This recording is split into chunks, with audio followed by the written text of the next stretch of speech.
right, welcome everyone to a new episode of Plug and Pay, where we talk with payroll professionals and payroll experts from all over the world about interesting, thought-provoking topics that are shaping the global payroll space. My name is Mark Oliver Fiedler. I'm the founder and CEO of Payzaar, and I'm also the host of the show.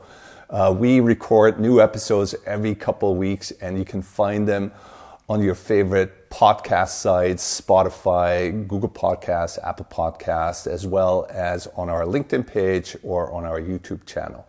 And if you do like the content that we're making here, please make sure that you click the like button or subscribe button or leave us a comment so we can make sure that more people find out about this content and learn about the great stories that we all have to share about the global payroll world.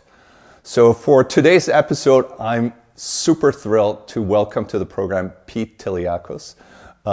Pete has had many roles in the HR and payroll industry. He's been a practitioner, an advisor, consultant. He's worked on the provider side, and I'm just super thrilled to have Pete on the show. Pete, welcome to Plug and Pay. Thanks for taking the time. And thanks so much for having me. Big fan of the show. Fantastic. Yeah, no, and it's great to have you on. So maybe just to get us started, I know a lot of people already know you and know a bit about your background. But for those that don't know you yet, if you just want to say a little bit about yourself and how you ended up where you are spending your time today. Absolutely. Well, thank you for the introduction. You did a great job. I've been around this industry for a long time, for 30 years to be exact. I'm the founder of GXT Advisors. We're a leading HCM technology and services marketplace research and advisory firm. So before founding GXT, I was an industry analyst and advisor for a major analyst firm where I built a strong brand around my research, content, and speaking and writing on the global payroll technology and services marketplace. Also, did a lot of work around the global employer of record service space and as well as the HCM technology platforms. My career, though, as you mentioned, I have been on all sides of this. It dates back over 30 years now. I started my career, believe it or not, in the United States Marine Corps, in the military, where I actually worked in the first shared service center the Marine Corps adopted back in the early 90s. And I learned basically the value of HR and data, really high quality HR and payroll data. Later went on into the PEO world, the professional employer organization world, working with small businesses here in the US. I led payroll for the Walt Disney Company for a time. That was an exciting adventure I could probably do an episode about. And then that eventually took me into the HR outsourcing and transformation space, where I worked closely with Fortune 500 type organizations seeking global transformation. And that all just led the foundation for where I'm at today. And I love doing what I'm doing, championing, the growth in this industry and writing and talking about the modern solutions that are coming about to change it. Yeah, no, fantastic. I mean, such a differentiated background that you have, the type of organizations that you've worked with and the kind of roles you've played, clearly sets you up to have a lot of different points of views and perspectives on what's going on in this space. And talking about that, I mean, I think there's a lot going on. And one of the things that we actually want to talk about today in this episode, specifically given your background, is sort of new technologies, new vendor models that are emerging, and how they're helping to advance and reshape the way global payroll is operating as an industry. And maybe just to start us off on that, I'd be curious to get your thoughts on sort of the recent past. If we first start, by taking a little bit of a look back, what's been happening over the last few years. What are your thoughts? What are some of the highlights? What have you kind of seen as trends, that are starting to take shape out there? Yeah, well, I said this the other day, and I'm gonna keep doing it. Someone said I should make a T-shirt, but I called this the golden age of payroll right now. I think we're living in the golden age of payroll, and what I mean by that is, when in our history has there been more focus, more investment, or even more innovation being pushed into the space ever in history? And I don't think there has been, right? It's literally the most profound time, I think, in terms of the modernization of payroll that we've ever seen, and it's so refreshing. I think the thing that's exciting is payroll is finally important. It's finally getting a voice. It's finally getting its seat at the table. Certainly, we got a lot of work to do. We got a long way to go there to get payroll there as a priority. But the bottom line is it is now a priority. And I think that what you're seeing is more organizations are looking outward and saying, hey, limping along with what we've had in place is just it's not going to get it anymore. It's not going to get it from an agility perspective for the organization. It's doing nothing for the payroll, for us being able to access the data that payroll holds, which is immensely rich and generally underutilized. And it's not going to do anything for us in terms of sustaining a competitive advantage when it comes to competing in the market or obtaining talent even, right? So I think what you've really seen is this flood of digital innovation that is continuing to have this massive, if not profound, impact on what has been a historically very forgotten, very manual, very set it and forget it sort of area of the HR ecosystem. And I love the fact that now all this digital innovation is really reinventing not just payroll, but the whole pay ecosystem, right, from end to end. All the things that we're using in every other aspect of our personal and professional lives, such as cloud platforms or dynamic integrations. Certainly artificial intelligence and machine learning has been huge lately with all the chat GPT talk. But that stuff has been making its way into payroll now for 3, 4, 5 years, very, very intently. And you're seeing some incredibly powerful solutions come to the table now that are removing this sort of, getting us out of that tick and tie world, right? That past very heavy lift world of payroll. And we're going to more of an automated, autonomous, highly insightful, highly personalized, and incredibly flexible world where I think that, for the practitioner, that means a much more reliable, predictable, controlled, and even, empowered solution that allows you to access its rich data and insights to help the organization, actually do something with that. But I think for the employee, it's payroll is sort of becoming, and it has become what I call everywhere, right? It's no longer just sort of static on payday now, where before it was just, payday was a pay slip. Now technology is more commonly really orbiting the employee, personalizing the experience for them, giving them insights, giving them guidance, and really giving them the flexibility to create, like everything in HR, the engagement that is uniquely good for them, right? That fits them. And I think what you're doing is you're seeing employees with much more empowerment over their pay experience, ultimately in the end, which I think employers love, because that ticks the mark on all of those challenges around, attracting and retaining top talent. That's a key piece of it, right? If all of those great things that we do to attract employees, it doesn't really matter if you can't hold it together with a positive payroll experience. So I love what it's doing for both the practitioner and the recipient, the worker. And at the end of the day, it's giving us all a much better experience and a much better result that companies are finding incredibly beneficial. Yeah. And I want to get more into that technology angle. I'm curious. I mean, payroll's always been challenging and complex, and in many ways it's always been a mission critical function. Is there anything, you said it's sort of a, profoundly exciting and, changing environment that we're finding ourselves in. And I agree that, from where I'm spending my time, where I'm sitting, it feels like there's more, initiatives being created, new business models being launched, investments coming into this industry than, in my time, and I've been spending my last, 10, 15 years in this specific space. But any thoughts on why is this happening now? Is it just kind of the perfect storm? The technology is there, the demand is changing. Maybe the pandemic has sort of added to all this, or why is this kind of all coming together now? Yeah, I think it is a perfect storm of a lot of things, right? I think there's been a lot of infrastructure that has been allowed to age in payroll, and I think a lot of organizations have put a big emphasis for so long on the HR experience and the HR transformation that payroll was sort of forgotten in a lot of ways. And when I really think when the pandemic came around, that got exposed heavily, right? We were all locked in. Everyone was remote at that point, virtually. We had money movement became a real challenge. Where are our employees? What do we, how do we get them engaged, right? All of that became very panicky and angsty if you didn't have a good infrastructure in place. And I think you add to that, again, the digital innovation that's just disrupting everything in our lives, from the way we interact with personal purchases or things we do, and the way that we operate in our workplace is certainly starting to thankfully get some of that, and the same level of consumer capabilities are happening now in our jobs, which is just a tremendous help to the worker, but also to the organization.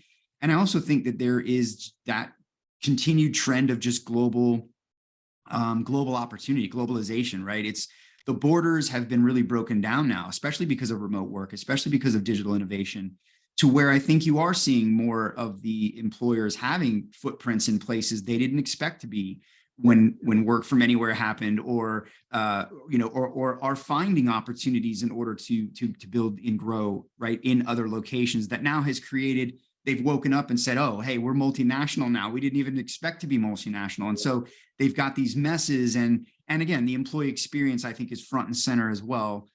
In all of this, everyone's trying to make sure that they're bringing about putting their best foot forward as employers and doing the best they can for employees from a pay and equity perspective, but also just the transparency around it, right? There's been a lot of, in the past, payroll, you had to know payroll to know how to explain payroll, where that shouldn't really be the case, right? We're all getting paid. It shouldn't be nebulous and complicated and confusing. It should be very transparent and accessible, and all of that. So I think those sorts of trends have happened. But then also, right, we've got this situation where I think organizations are looking for competitive advantage. And I don't know that they look to payroll as that competitive advantage, but the reality of it is that in order to really survive today, you have to be an agile organization. And in order for you to be an agile organization, you've got to have access to good data. You've got to have, scalable, right, a viable product or infrastructure that's going to take you into the future.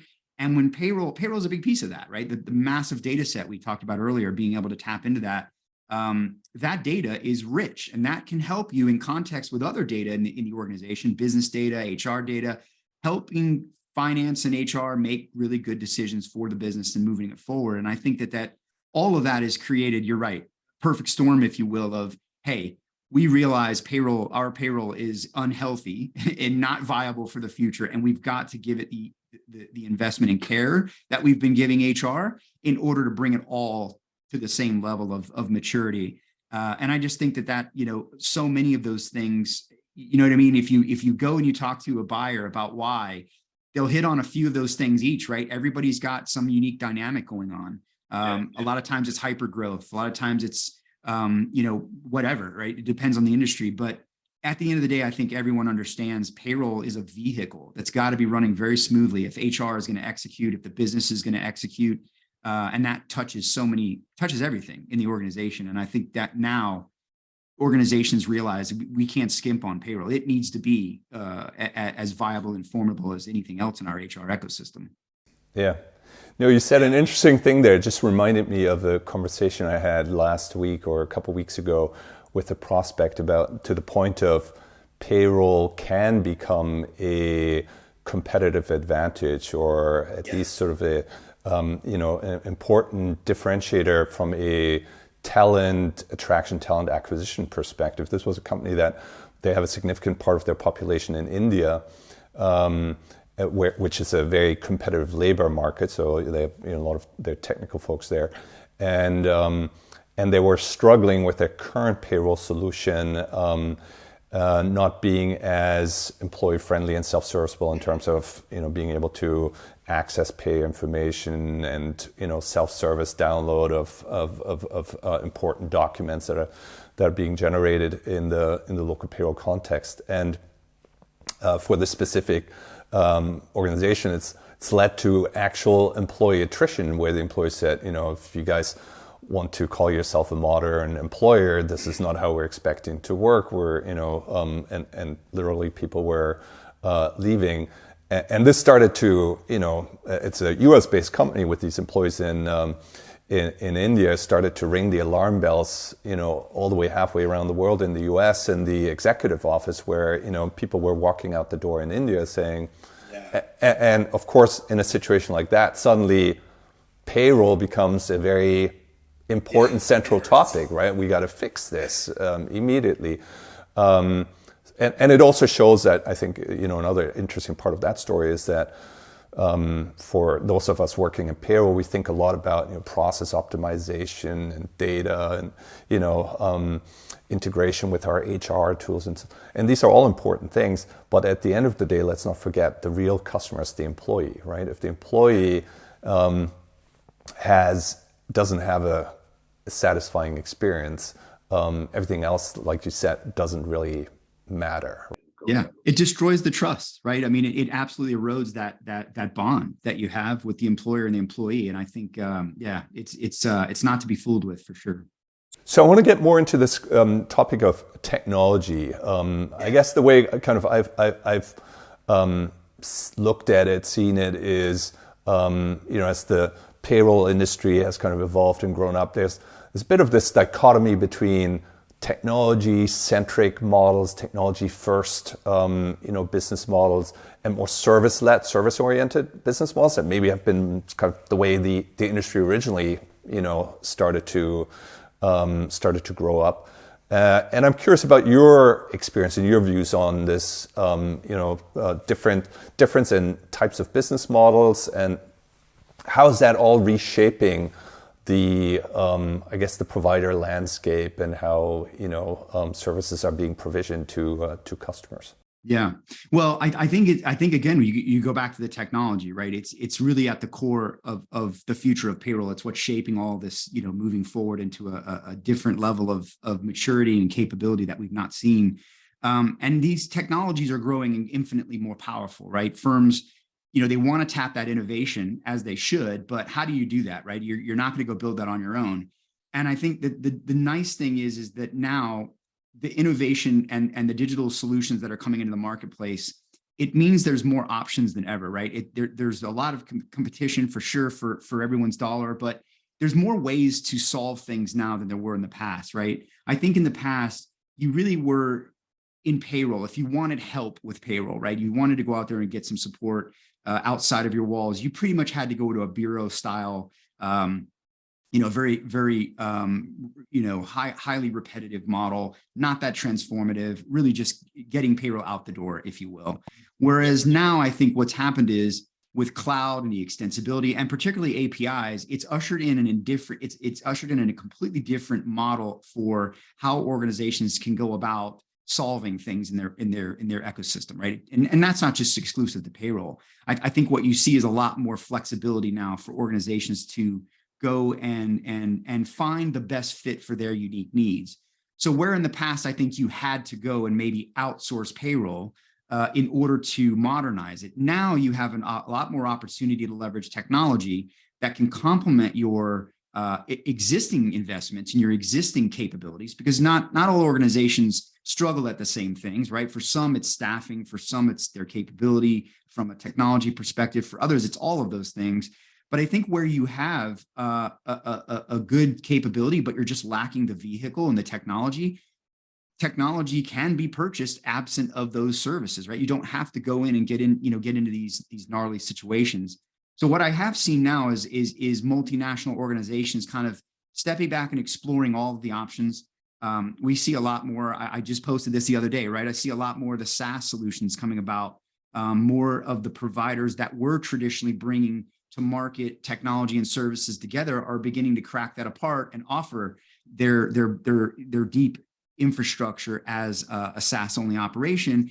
And what that does for the buyer, it really gives them that flexibility, right? They can leverage the existing investments they've already made. Maybe they enjoy certain partners. Maybe they have, strength in certain regions, or maybe they have a technology investment that they just want to hold on to that makes perfect sense for their environment.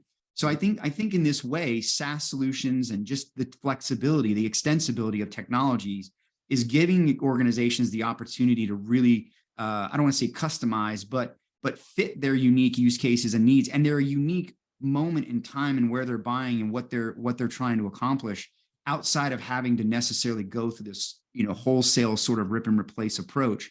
They can get a much more agile, faster path to transformation by giving it the vehicle, the technology, and then connecting the pieces and parts that make sense for them to bring about a solution that is going to be viable to modernize them and take them forward. So it's not a one size fits all anymore, and you really do have the ability to go out there and find a solution that is going to bring your organization to where its goals are and its desire, its end game, if you will. Okay, so I have two follow-up questions on this. So one to your point about traditionally, if you wanted to advance your payroll, you wanted to maybe benefit from some more modern tools and capabilities, you had to go and bring outsourcing partner who had maybe some tools at least that you internally didn't have the resource and means to have built for yourself.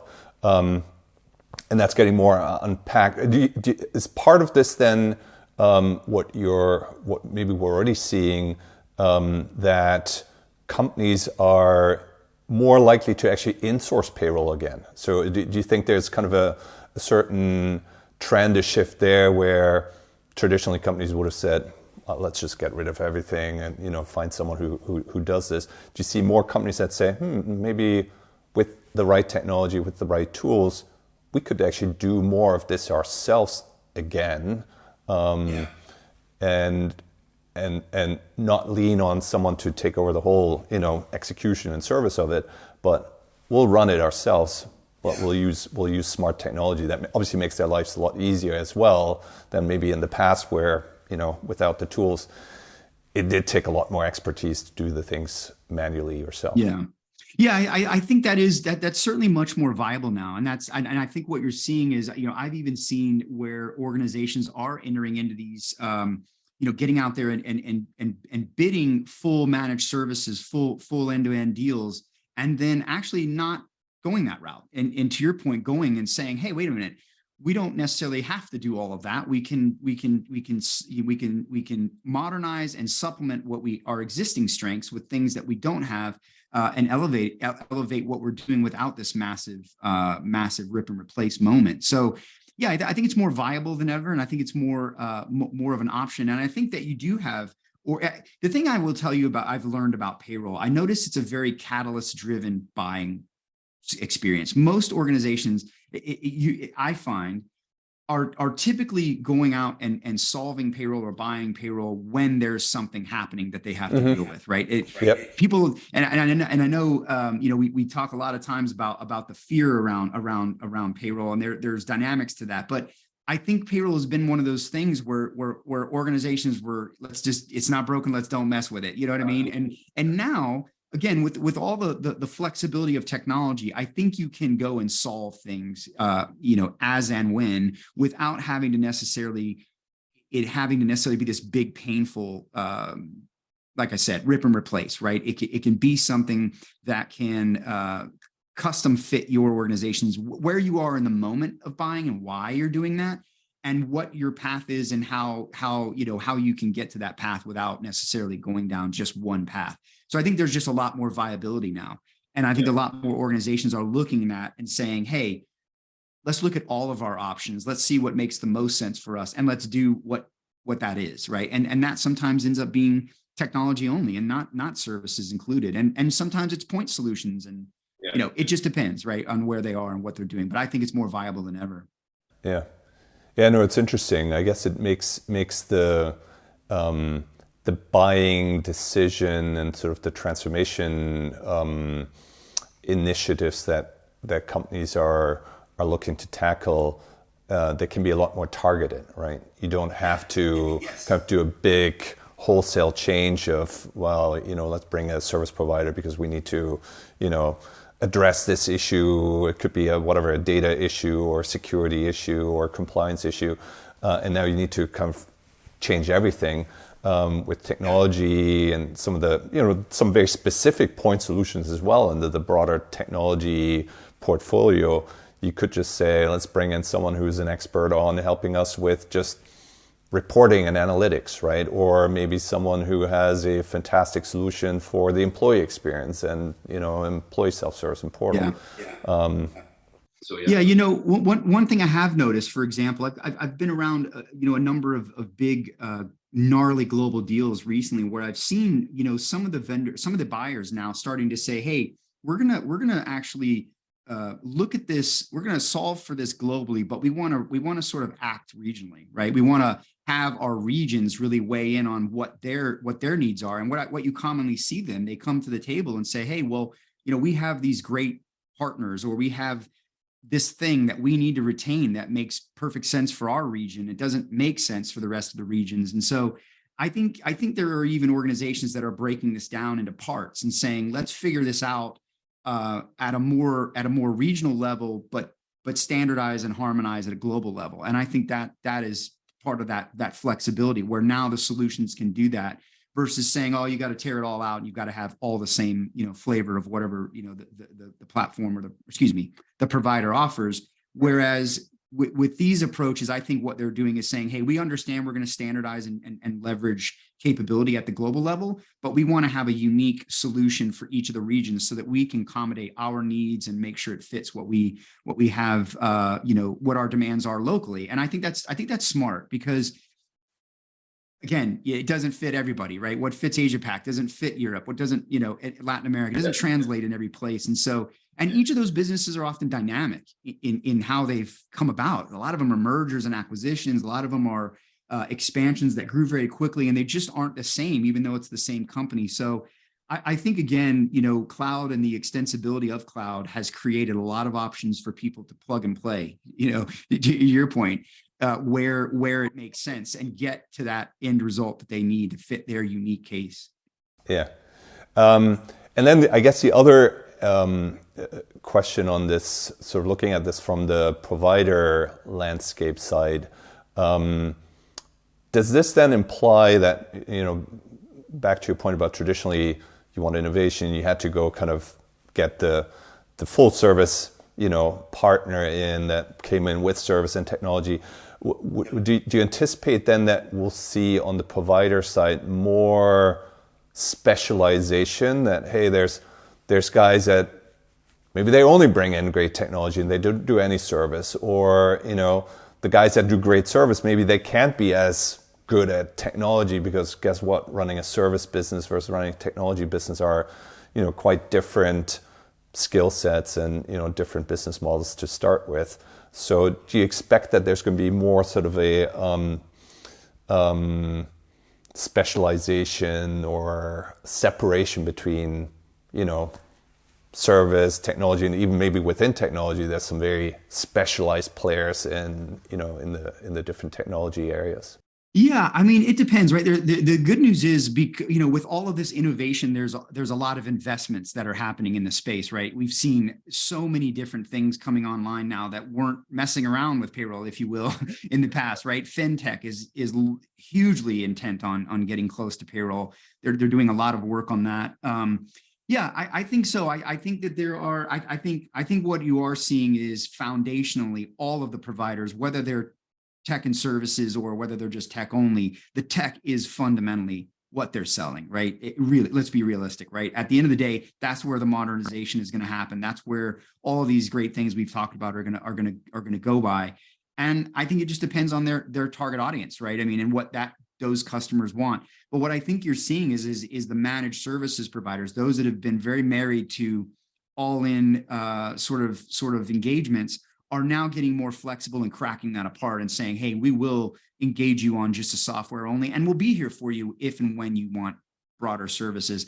And I think it's a great way for them to land and expand, obviously to work with customers that maybe they would have missed out on before.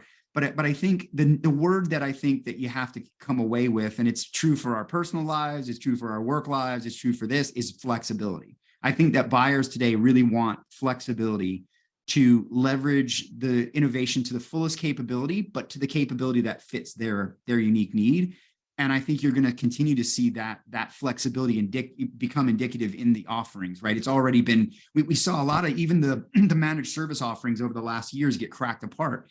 And now they're digestible even in smaller, more modular pieces, if you will, to where you can kind of customize the engagement to fit your unique requirements. So I think that'll continue, this modular connected sort of option of putting together the bits that make the most sense. And if an all-in engagement is not what I'm looking for, it's not for me right now, that's great, right? Now you have some other options. It's much more viable that you can customize, so to speak.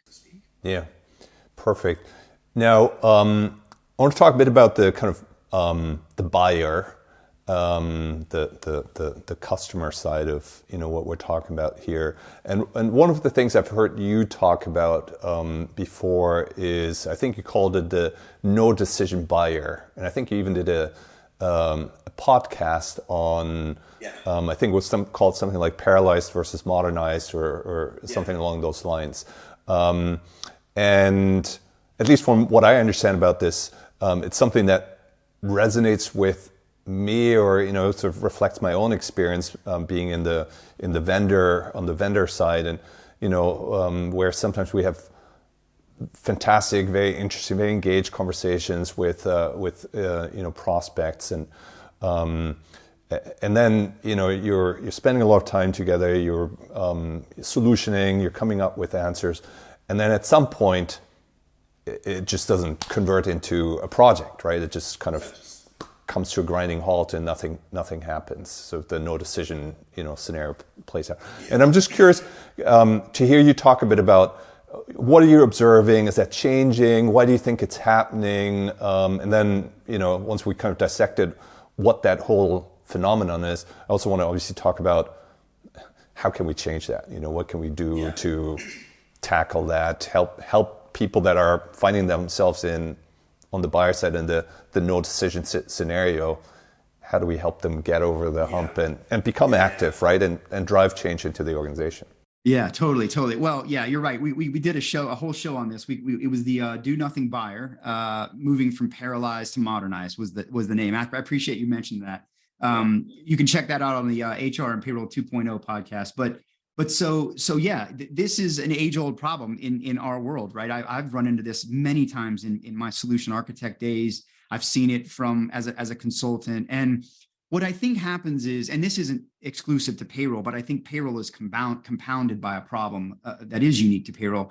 So first, I think what happens is in any transformation initiative, right? You can't go off and just say we want to do transformation, right? There's got to be justification. There's got to be a vision, an end game, a case, right? All of those things have to happen. No one's going to say yes and write you a check and let you go off and start transforming something with no defined path, right? So there's that to begin with. I think a lot of organizations, they don't know what they want to be when they grow up when it comes to payroll. I don't think they have a strategy. They just sort of, again, we're going to do transformation, and then they don't really get success because they don't really know where they're headed. And so I think what compounds it for payroll is that payroll is difficult, right? We know that. It's well documented. It's complicated. And I would argue that most executives, they don't understand it. And frankly, I think they're ignorant. They remain ignorant to it because it is complicated. And I think it's misunderstood, right? It's for so long, payroll has been this sort of down in the basement.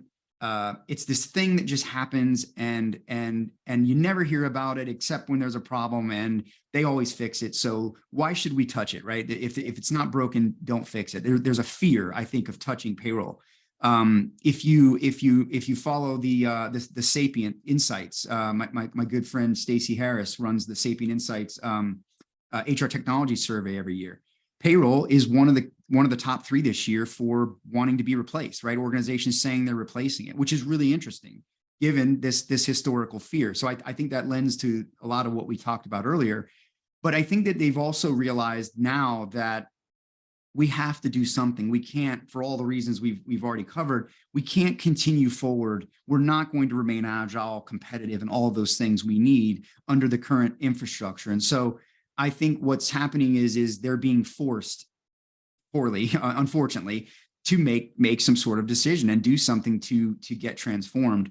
But I think what can be done to avoid this from happening is really having having a really good strategy, having a direction of where they're headed, knowing what they want to achieve, and then of course, making that business case a positive business case and championing that change internally.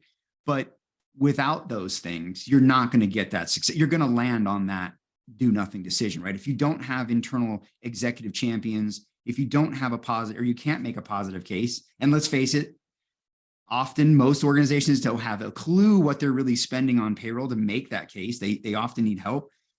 But without those things, right, without that sort of attitude towards making the change, it's going to be very, very difficult, right? So you've got to really get the organization buying in that this is important, just like any other part of HR transformation, if not more critical, and champion that case and that effort and take it forward. But it all starts with wanting to change, right? It's fundamentally going to need to be. And is that so? There's, as you already alluded to, there's multiple levels. There's the people that are actually running the payroll function that maybe feel the pain every day, and they might be highly motivated to do something about it, but you still need to get the buy-in and support and budget from the people that are ultimately the decision makers that you need to get behind you. So, but I'm curious to take that part a bit more. Is your kind of sense that when things get stuck, it's more on that the senior decision makers are just not understanding how complex it is, how broken it is maybe, and why it needs to change? Or is it also at the level of the payroll operations, the people that are actually running payroll, where maybe also on their level there's not enough, appetite to do something new, or maybe there's you mentioned earlier, payroll, the only time it gets really attention is when something goes wrong, right? Is there sort of a overly risk-averse mentality at the practitioner level as well that further contributes to the fact that the senior guys maybe don't see the complexity and say don't touch it, and just keep doing, it seems to be still working, and the guys that are running the payroll shop, they're risk-averse to the degree that they think, well, change can potentially, I shouldn't say only, but can potentially make things worse from, at least I know the mess or the challenges that I'm dealing with right now. If I get into something new, it becomes a bit scary. Yeah. I mean, look, I think that angst will always be there with payroll, right? It's scary to touch it, right? And it's understandable. It's everything in the organization. It's where everything rolls down to payroll, right? And yeah, that's a great point. Look, I see about maybe 30 to 40% of firms that go into these situations actually end up here.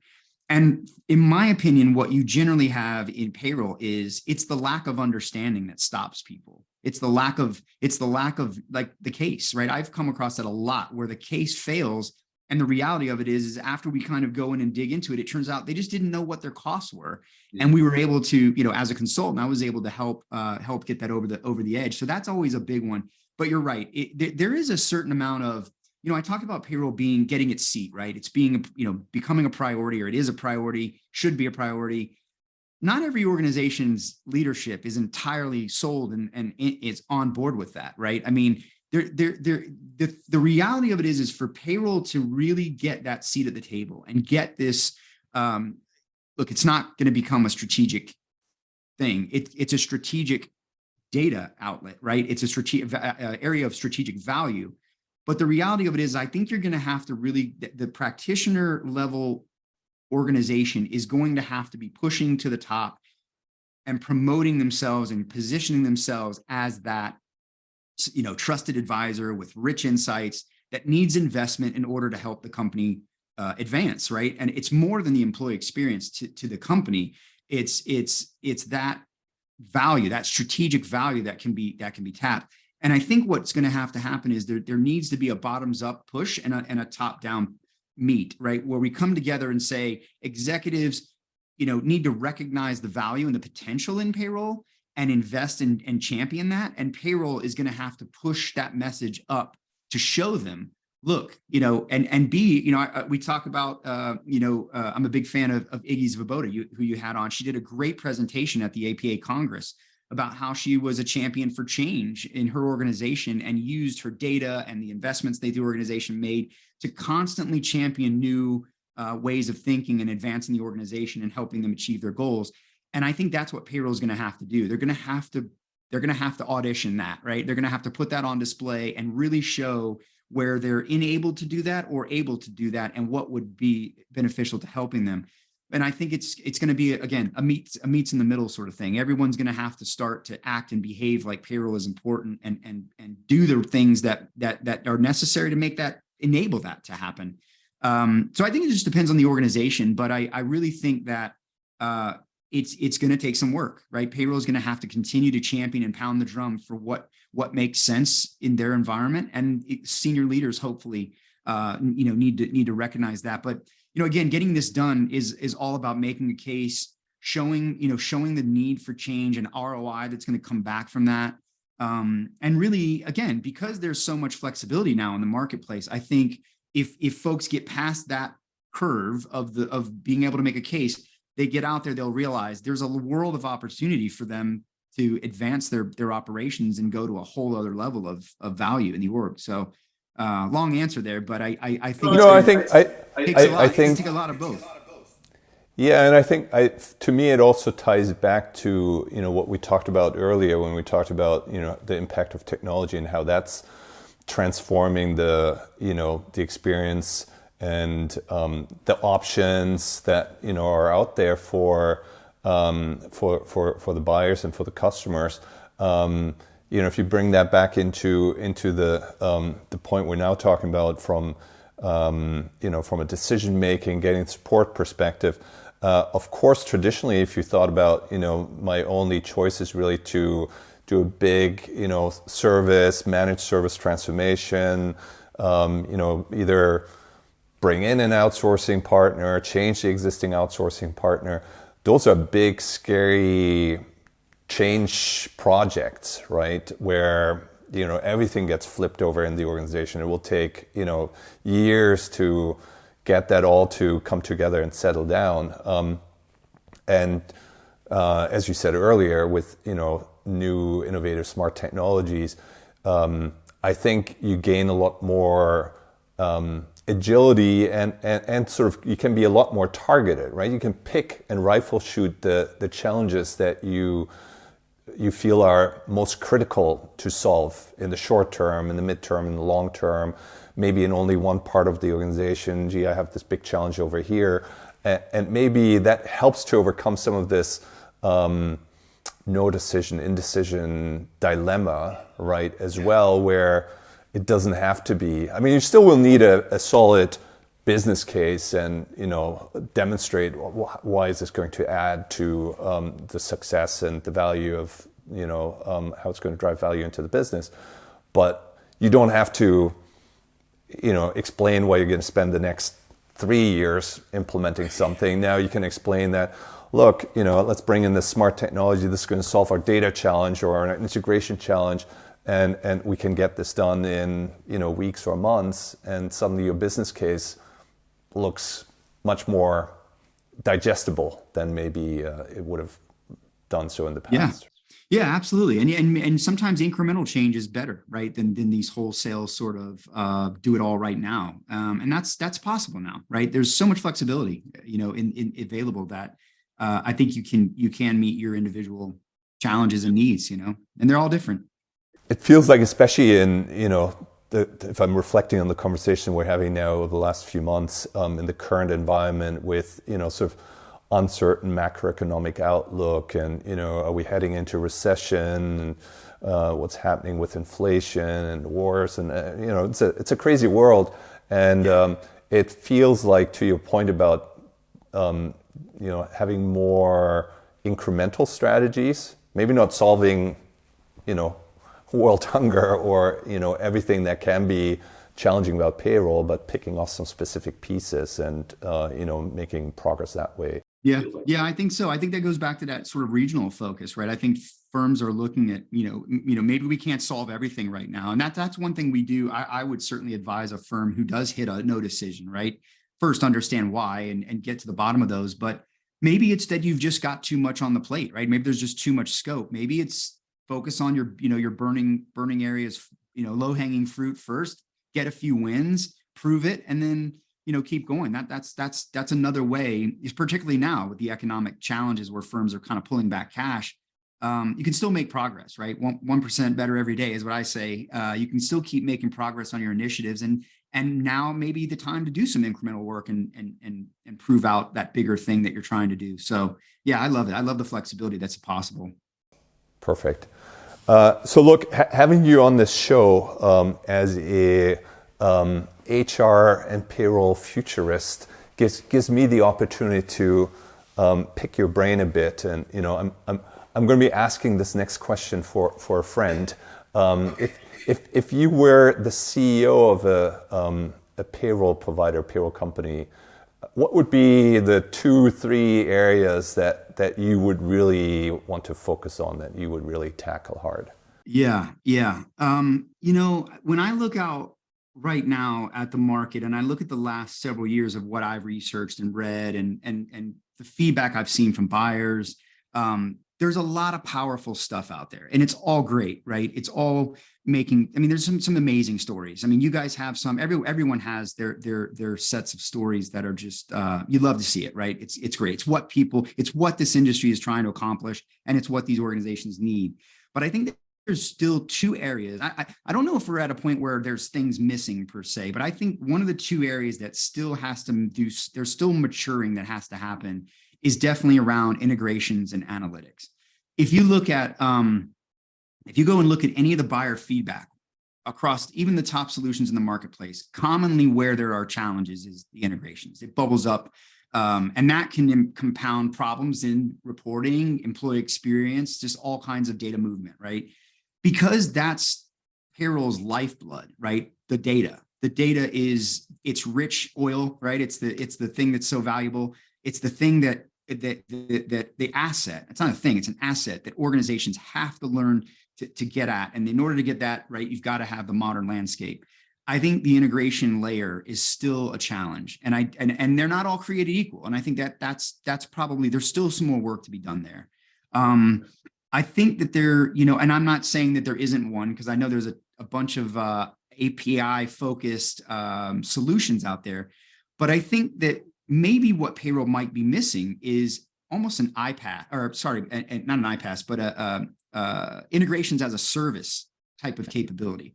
I don't know. I think a lot of organizations are building towards something similar, but I think that's probably the area, right? Integrations, really making those fundamentally, bidirectional, automated, AI enabled, whatever's possible. Those need to be, that needs to be probably the first priority. And then interestingly, when it comes to analytics, this is another area that we just actually did a podcast on this as well. This is an angsty area still.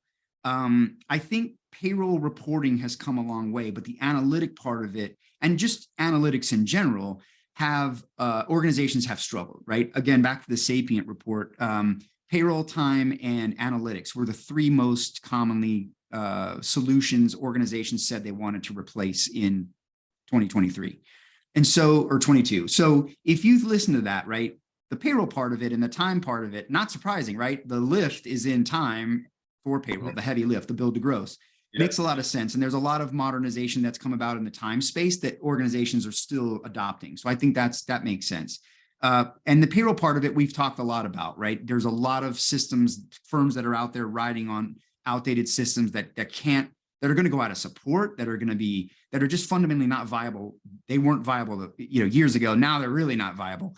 But the analytics part of it, I think it's just a mix of too much, not user intuitive. There's a lot of little different dynamics. But if I was going to focus on anything intently as a provider today, a technology provider, solution provider for payroll, the integrations and the analytics would be where I think there's a lot of opportunity still to go to another level. Because even some of the solutions that are, best in class, they're not hitting the mark for buyers in some ways. They're still struggling with integration. So I think that's an area that you got to really nail, because again, the arteries, right? I call the APIs the arteries for payroll. If that data doesn't flow, it all kind of falls apart, right? The gears all grind to a halt. Oh yeah, I mean, there's key pieces. Probably barely a function in the business world that's so data driven and data dependent. And if you don't get the data right, it creates a real mess.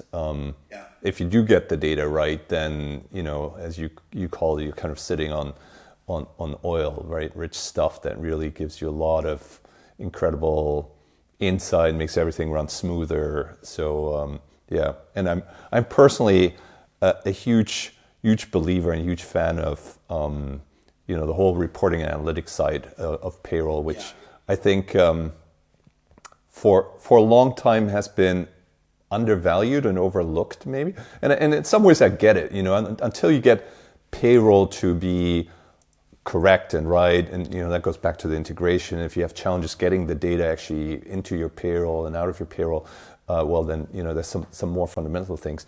But I think let's not forget about payroll sits on an incredible wealth of information about your employees, your cost, and how the organization is performing and evolving.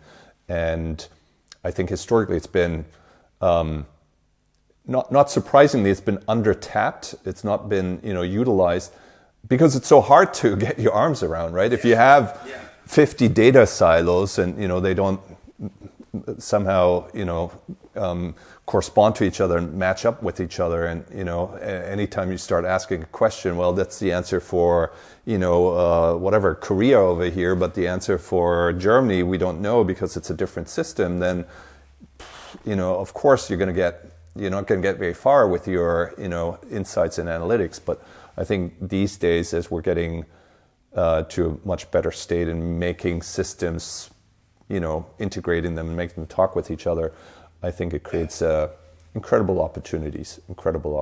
Yeah, you're absolutely right. We're only scratching the surface. A lot of companies have really overlooked it because they just couldn't trust it, right? It's often the most accurate data, but because in these multinational organizations, you get so many different databases, it's hard to get them all on the same.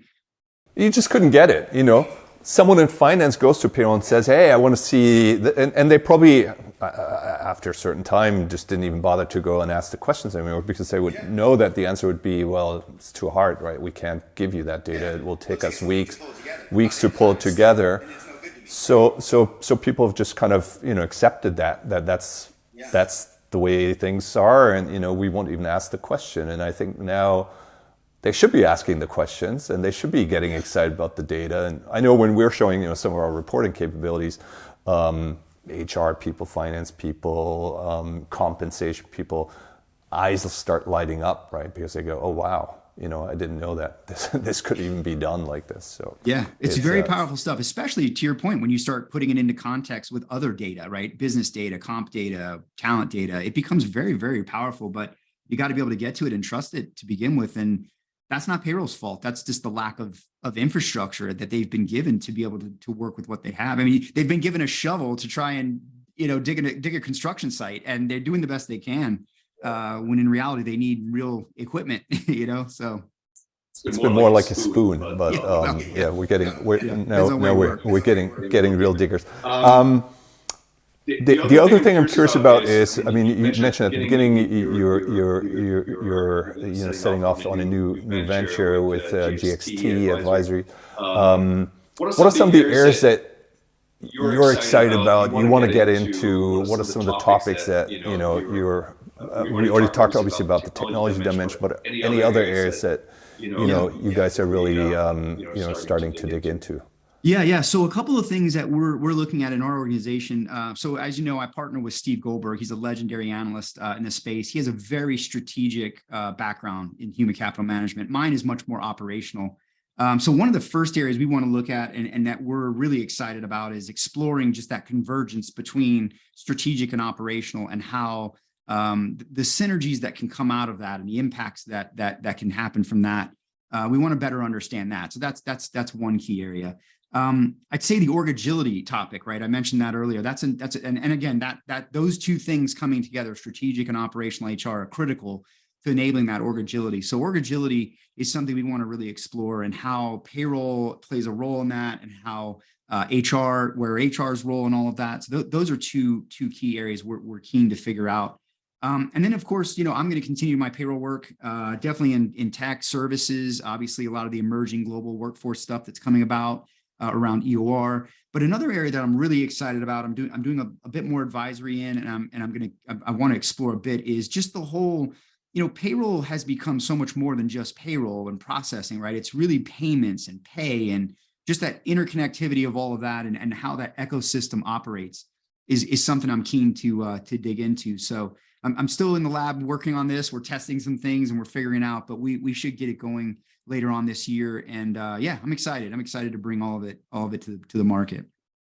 Cool stuff. Yeah, no, I'm very keenly watching what you guys are, gonna build, and obviously we're gonna stay closely connected as you're venturing on in your journey. As we wrap up, one of the things I wanted to ask you about is on a bit more personal note. I know you're doing quite a bit of volunteer work, and I was curious if you want to share a bit what kind of work you're doing, and what that's related to. Yeah, thanks for asking that. So as I mentioned, I'm a veteran, and I have, for the last, I guess, 6-7 years now, worked with Hire Heroes USA. They are a veteran services organization, a VSO, that specializes in helping veterans and their spouses find meaningful work post-transition, right? Once they've left the military. It's a difficult jump, right? They have immense experience in their fields, but translating that and communicating that into the civilian world is difficult, right? And there's a lot of angst and fear about doing it. So I spent a lot of time, literally just before this call. I'll do a few hours a month. Just before this call, I worked with a veteran who's leaving the service here in the next 4 months. I'm helping her with a salary negotiation, and how to look at the human capital management marketplace, and how to come into that, where the opportunities are, how to position herself. So yeah, I do a lot of counseling with that, and I also help them with their advisory board. So I'm a member of their advisory council that helps shape their practices and processes. And I love it, man. It's one of those things I can do. I can give my time. I can lend. It fits exactly to my background, and it's been very rewarding. I've done it now for, like I said, several years, and I love it. It fits really great. It's a flexible thing, and it's good to give back, right? To help these folks who defend our country to find meaningful work, and they are incredibly skilled. I don't think we do enough of getting them engaged. Some companies do better than others, but I find some really interesting folks come out of there. They're just phenomenal talent. So. It's good stuff. Thanks for asking that. No, that sounds great, and I love how you're able to connect sort of that part of your background and experience with the work that you're doing in the HR and payroll space. It's nice when those intersect and come together. All right, finishing up, Pete. What we like to do is what we call the lightning round. You might have heard about it. I'll ask a few quick questions, and you get to answer with quick responses. So here it goes. First off, when you were a kid, what did you want to be when you grew up? Not in payroll. No, just kidding. Architect. I actually thought I wanted to draw buildings, right? I love the drawing of the whole element of it. I just wasn't, surprisingly, despite my career path, I wasn't that great at the math and the science of all of that, and I just lost interest in it. But I really did like that as a kid. I thought about that, but ended up in payroll and never left here. So thankfully, most people do that, right? They find their way here and they don't leave. Yeah, and you're architecting payroll and HR solutions now. Still some sort of architecture. I love the part about the numbers, because as we just talked about, payroll obviously is very number driven. So a lot of math and science and architecture. Somehow you overcame that dislike or fear of numbers. What would be the 3 main tips or pieces of advice you would give someone who wants to start a career in payroll as a payroll leader? Yeah, that's a good question. I think the first thing I always tell people is learn as much as you possibly can, and not just about payroll. The cool part about payroll, then, and I look back on this as one of the things I really appreciate about it is because it touches every corner of an organization.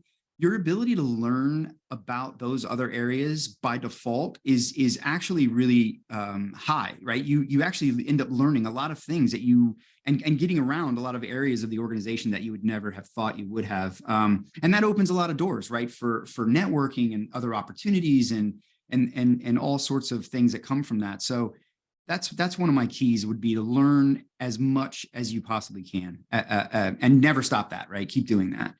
Yeah. Maybe my next one would be, I would say, embrace being a payroll leader to its full potential. It's an incredibly rewarding industry. Don't be afraid to let it take you in directions, is what I would say. I have worked in payroll now, in and around it now for over 30 years, and I would have never thought that I would have done it for so long. I foolishly, in the beginning of my career, thought payroll was purely a stepping stone, right? That you had to, move on and go do other things in HR in order to be taken serious as a leader in HR. And I don't think that that's the case anymore. There's so many ways in which you could leverage your unique skill set and how incredibly valuable and important it is in your organization that I think you can make a career out of payroll in a way that can take you. Like I was just thinking about it the other day. I've been to 15 countries as a result of payroll, not including others that I've been to personally, but 15 countries. I mean, that's pretty good, I think, and I'm proud of that. Right? It's been an amazing ride, and I think payroll can take you in any direction that you're willing to let it. And then I think the last one, and this is really, really important, and I think this should be applied to anyone, whether you work in payroll or not. And I think I learned this a little bit later, maybe in my career, but you're not alone, especially in the payroll world. Somewhere someone is going through what you're going through, or asking the questions you're asking, or dealing with the challenges that you're dealing with. And payroll has one of the best, and you can probably attest to this, Mark, it has one of the best communities of support, whether it's through associations like APA or GPA, whether it's just, your peers that you get to know in your local, community, whatever. Payroll is really, really good about taking care of each other. And I think that the more you can lean on and learn and network and connect with that, you'll find a rich support system that just, to me, it's unparalleled. It really is a neat community that looks out for each other. And I just think that's something you gotta embrace early and often. I love that point, and it always strikes me, and I've had, this has come up in other episodes where, I've worked in a number of different industries before kind of ending up, in being fully focused on payroll and what I do today, but I really haven't come across any group of professionals that are so supportive and tight-knit. It feels like it's truly you go to these events, and even when events couldn't happen, it was virtual. It truly feels like brotherhood, sisterhood, family kind of feeling where people are so generous with their time. You have a question, and maybe it's because it's hard and it's complex, and we're all kind of going through some of these growing pains together. Yeah. But it somehow really bonds people together, and in other industries, you kind of have similar experiences, but there's always a little bit this tension of how much do I want to give away, and I have my secret sauce or whatever, right? In payroll, you never get that. Yeah. People are always willing to share their, experience, their thoughts, their advice. So I find it amazing. Yeah. I love it. I think it's a great profession, and it's it's very rewarding if you embrace it and let it take you. Great points. Well, listen, fantastic, Pete. Thank you so much for everything that you've shared with us today. For me, as every conversation with you, I learned a bunch of new things. Kind of gets me thinking about what we're doing over here from different angles. So I really appreciate your time and your thoughts that you shared with us. Before we go, any last thoughts you want to leave people with? Any plugs, any shout outs? Yeah. Thank you for that. Yeah. And thank you for having me. I'm like I said, I'm a big fan. I really appreciate the opportunity to be on with you. Yeah, you can certainly follow me. Be careful being too excited about it. We might bring you back on, you know. Okay. People that are too excited, they get a second go. Max already had to go twice, so good. Yeah, anytime. I would love to come back on. But yeah, if you're interested in keeping up with my insights and my thoughts, you can find me on Twitter and LinkedIn at Pete Tiliakos. You can also follow us at gxt.advisors.com. And of course, you can find me on the HR and Payroll 2.0 podcast with Julie Fernandez every 3 weeks, anywhere where you find your podcast, any platform that you consume your podcasts on. So I'm everywhere. Just look. Fantastic. Good stuff, Pete. Well, again, thank you so much for your time. That's it for today's episode. So to our listeners, to our audience out there, if you'd like the kind of conversation we had here today, if you like this content, make sure you subscribe to our channels on the various podcast sites. Do give us a like, comment, so we can make sure we spread the word. And again, thank you for listening, and talk to you all soon.